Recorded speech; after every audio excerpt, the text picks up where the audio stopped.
So the last parasite I want to talk about, it's not technically a worm, but rather the larva of adult flies. And these are called stomach bots.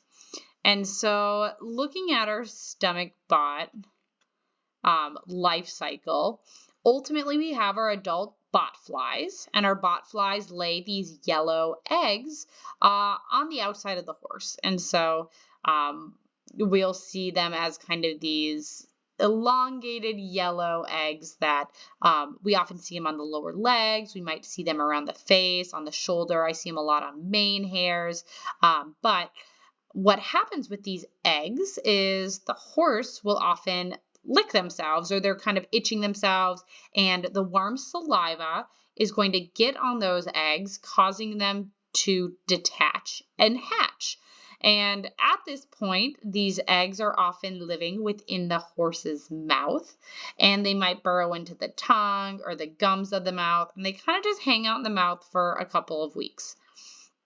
As they kind of hang out there and they mature, we will see them go and be swallowed and then really attach onto this stomach lining. And so here's a picture. This was also from a necropsy that I was involved in. And you see kind of these different stages of the bot fly larva. These kind of more transparent or translucent ones are more mature. And then we see them get a lot bigger. And here we see them, just a fun fact, is we're seeing the different stomach lining of the horse. And so the stomach has two parts, a glandular and a non-glandular part. And this is the margo plicatus that separates them. And that I've seen bots in numerous necropsies I've been involved with. And it's where we always find them, just kind of right at that junction between those two portions or two different tissues within the stomach. So they'll spend about 7 to 10 months attached to that stomach lining before they pass out. And then when they're in the environment, it'll take about 2 to 4 weeks for them to develop into adult flies. Moxidectin, ivermectin in the fall. We say after the last killing frost, but technically that's not the scientific explanation. We tend to just want to do it after adult flies die off and there are no more eggs to ingest. And so it's going to be before that last killing frost, or the first, I guess that should technically be the first killing frost. It should technically be,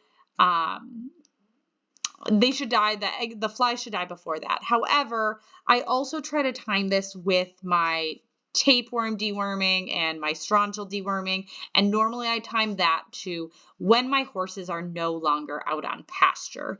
And so if you want to group them all together, because moxidectin, ivermectin, when we add in praziquantel, will take out all of those parasites, I think that's a good way to do it. And so that kind of deworming will help take care of our bots. You can also deworm again in the spring, catch any survivors of the fall deworming, prevent that larva from entering the environment again. However, I do want to emphasize that our deworming protocol is not designed around getting rid of bot flies. They're gross. They're disgusting. When, we'd open up the stomach, they're still wriggling around and it's gross. But they're overall not damaging. You remove them and you can see they don't perforate the entire stomach. They've just kind of made a little indent on that stomach lining and it heals rather quickly. And so we normally don't see this being a huge health burden for the horse, but I do think it's important to prevent these parasitic loads from becoming too big, and that fall and spring deworming to target our tapeworms and small strongyls should also take care of these. So it's kind of, kill 2 birds, 3 birds, I don't know, with 1 stone. One thing you can also do is horses can be sponged with warm water and vinegar to encourage the eggs to hatch and come off. So if you've ever tried to remove these eggs from the horse, it's really tricky. They just kind of are stuck on there. So you can use that warm water and vinegar to try to simulate the horse licking its leg. They also have something called a bot knife that can be used to scrape off those eggs. But this is where prevention is important, right?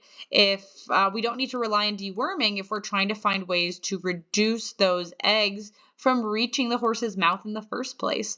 And so removing those eggs as frequently as you can, trying to reduce your fly populations. We'll talk about ways to reduce that as well. But all of these things can help control this parasite besides strictly focusing on deworming them.